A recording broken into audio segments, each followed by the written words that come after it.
भोपाल में मुख्यमंत्री डॉक्टर मोहन यादव की अध्यक्षता में मंत्री परिषद की बैठक मंत्रालय में संपन्न हुई। बैठक में कई महत्वपूर्ण फैसले लिए गए और कई महत्वपूर्ण मुद्दों पर चर्चा की गई। कैबिनेट बैठक की जानकारी देते हुए नगरीय प्रशासन मंत्री कैलाश विजयवर्गीय ने बताया कि मध्य प्रदेश को कई वर्षों बाद एक नया एयरपोर्ट रीवा में स्वीकृत हुआ है। मंत्री परिषद की बैठक से पहले मुख्यमंत्री डॉक्टर मोहन यादव को उप मुख्यमंत्री राजेश शुक्ल ने रीवा एयरपोर्ट को हवाई सेवा का लाइसेंस प्राप्त होने पर बधाई दी तथा पुष्पगुच्छ भेंट कर उनका आभार व्यक्त किया। बैठक में प्रधानमंत्री नरेंद्र मोदी के जन्म दिवस पर 17 सितंबर से 2 अक्टूबर तक प्रदेश में चलने वाले स्वच्छता ही सेवा 2024 अभियान पर मंत्री परिषद की बैठक से पहले प्रस्तुतिकरण दिया गया। आज की बैठक में फैसला लिया गया कि प्रदेश के निगम मंडल में विभागीय मंत्री ही अध्यक्ष होंगे और अभी तक अधिकारी अध्यक्ष होते थे मगर अब मंत्री अध्यक्ष होंगे।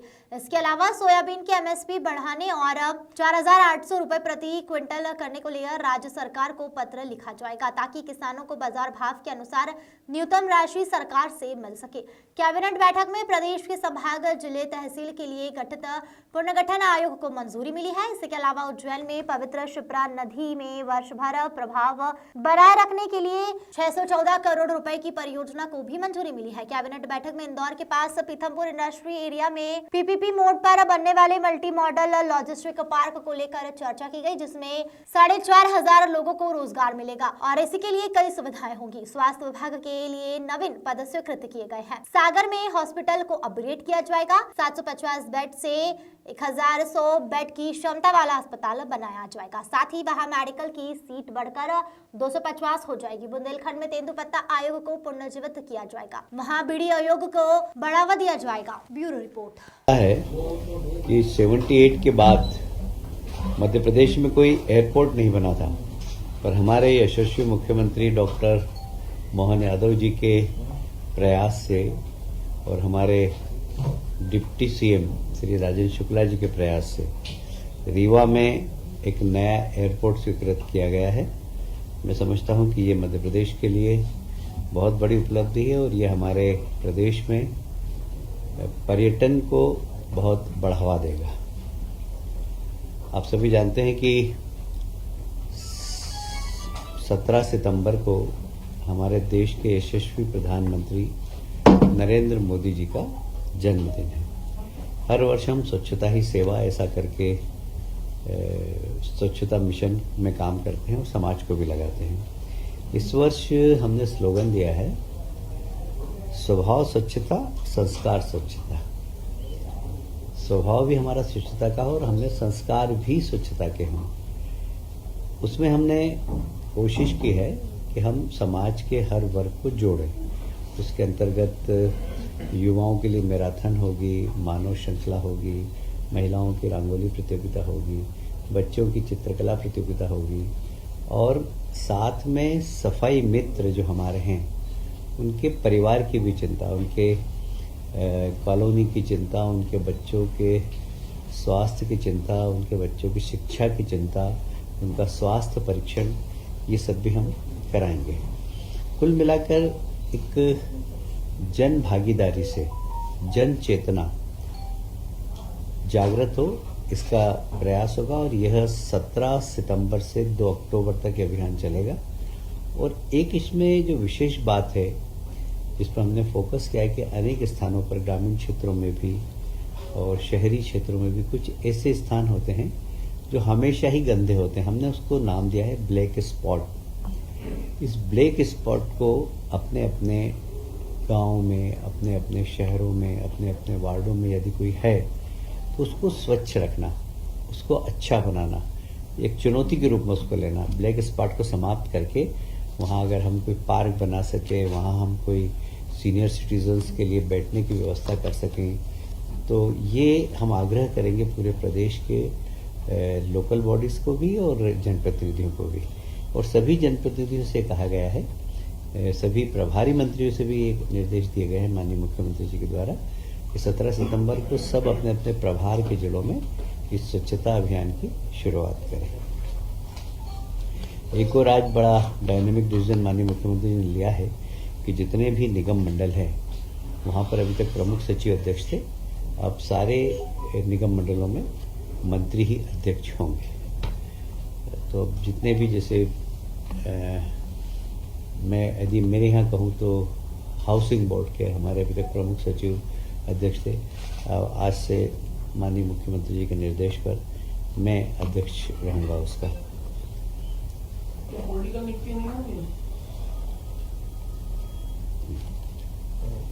जी नहीं, वो तो बाद में होगी, पर अभी जो बने हुए हैं, अभी जो अध्यक्ष बने हुए हैं, एक सोयाबीन के लिए माननीय मुख्यमंत्री जी ने एक बहुत अच्छा कैबिनेट में निर्णय लिया है। माननीय मुख्यमंत्री जी ने प्रस्ताव रखा कि हम भारत शासन को सोयाबीन के लिए उसकी एमएसपी बढ़ाना, उसके लिए आग्रह करेंगे और वह 4,800 रुपये उसकी एमएसपी हो, क्योंकि अभी मार्केट में रेट 4,000 का है।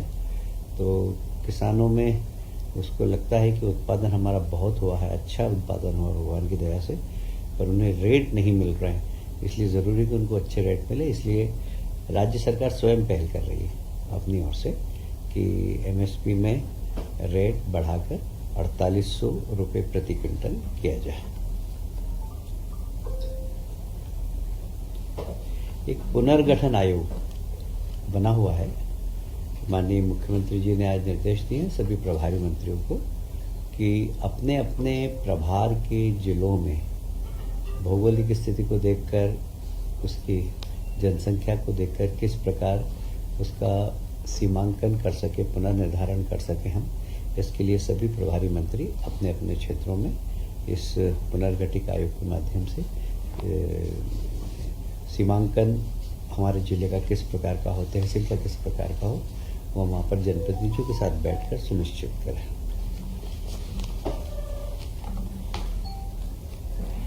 हम सभी जानते हैं कि उज्जैन में माँ शिप्रा नदी है और शिप्रा नदी का जो सोर्स था पानी का वो अब नहीं रहा, पर उसमें निरंतर प्रवाह रहे, ये वहाँ के संत समाज की बहुत दिनों से मांग थी। तो अब हमने वहाँ पर एक परियोजना जिसकी लागत 614 करोड़ रुपए है, इसके माध्यम से हम इस जलाशय सिलारखेड़ी जलाशय की ऊंचाई बढ़ाकर जल संग्रहण क्षमता बढ़ाएंगे और समय समय पर शिप्रा जी में पानी छोड़कर उसका प्रवाह 12 महीने अच्छा बना रहे, इसकी कोशिश करेंगे। ये सरकार का बड़ा डायनेमिक डिसीजन है और मैं समझता हूँ कि इससे प्रदेश की धार्मिक जनता और विशेषकर साधु संत को जो आग्रह था, उनको इस निर्णय से काफ़ी प्रसन्नता होगी और ये माननीय मुख्यमंत्री जी का एक बहुत ही डायनेमिक डिसीजन है। क्या नाम इसका? सिलारखेड़ी है ये नाम क्या? उसका है सेवरखेड़ी सिलारखेड़ी परियोजना, सेवरखेड़ी सिलारखेड़ी परियोजना।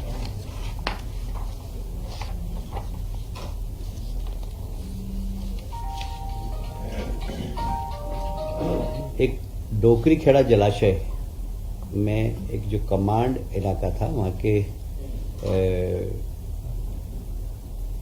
किसानों की एक बहुत पुरानी मांग थी कि लगभग वहाँ पर अभी तक पानी नहीं पहुँचता है, इतनी जल्दी, इतने पास में जलाशय, उसके बाद भी वहाँ के किसान प्यासे थे। तो इस योजना के माध्यम से लगभग 2,940 हेक्टर रबी सिंचाई की सुविधा उपलब्ध कराई जा सकेगी। इसमें भी लगभग 50 करोड़ रुपए की लागत लगेगी और ये हालांकि बहुत छोटी योजना है, पर किसानों की बहुत पुरानी मांग थी और इसमें लगभग 3,000 हेक्टर भूमि सिंचित होगी। एक और बहुत महत्वपूर्ण निर्णय हुआ, भारतमाला परियोजना के अंतर्गत आप सभी जानते हैं मल्टी मॉडल लॉजिस्टिक पार्क बन रहे हैं। तो एक पीतमपुर में मल्टी मॉडल लॉजिस्टिक पार्क बन रहा है जिसकी लागत लगभग 1,111 करोड़ है। इसमें भारत सरकार और राज्य सरकार की राशि 353 करोड़ है और बाकी एंटरप्रेन्योर इसमें जो लगाएगा उस 758 करोड़ का लगाएगा। इसमें तीनों ही प्रकार की सुविधा, ड्राई पोर्ट है वहाँ पर रेलवे के माध्यम से भी आवागमन होगा और एक बहुत वृहद लॉजिस्टिक पार्क बनने वाला है, जिससे हमारे औद्योगिक संस्थानों को वहाँ पर बहुत लाभ होगा और लगभग इसमें 4,500 लोगों को रोजगार भी मिलेगा। ये एक मध्य प्रदेश के औद्योगिक क्षेत्र के विकास में एक बहुत बड़ी महती भूमिका अदा करेगा। मुझे लगता है कि वहाँ पर इसका डेवलपमेंट ये मतलब सुपरविजन तो केंद्र सरकार और राज्य सरकार दोनों मिलकर करेंगे, पर इसमें पीपीपी मॉडल पर है एक्चुअल में देखा जाए तो ये इसमें 758 करोड़ रुपया इसमें जो भी इन्वेस्टर होगा वो लगाएगा। इसमें वेयर हाउस होंगे, कोल्ड स्टोरेज होगा, डोमेस्टिक कंटेनर लिफ्टिंग और स्टोरेज की व्यवस्था होगी, रेल टर्मिनल होगा, ट्रक के पार्किंग की व्यवस्था होगी, कुछ कस्टम्स की वहाँ पर चौकी लग जाएगी और व्यापारी सुविधा जो जितनी भी होती है उस सब का इसमें ध्यान रखा जाएगा। ये एक बहुत औद्योगिक क्षेत्र के विकास के लिए एक महत्वपूर्ण भूमिका अदा करेगी।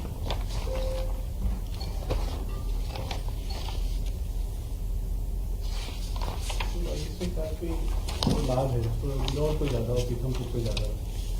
ये खेल में औद्योगिक विकास के लिए है वहाँ पर ज़्यादा तो प्रदेश भर में हाँ। हो सकता है। सर नीति आयोग की रिपोर्ट है जी। राज्य नीति आयोग है जो उनकी एक स्टडी है कि Madhya Pradesh is not having the logistic policy of itself.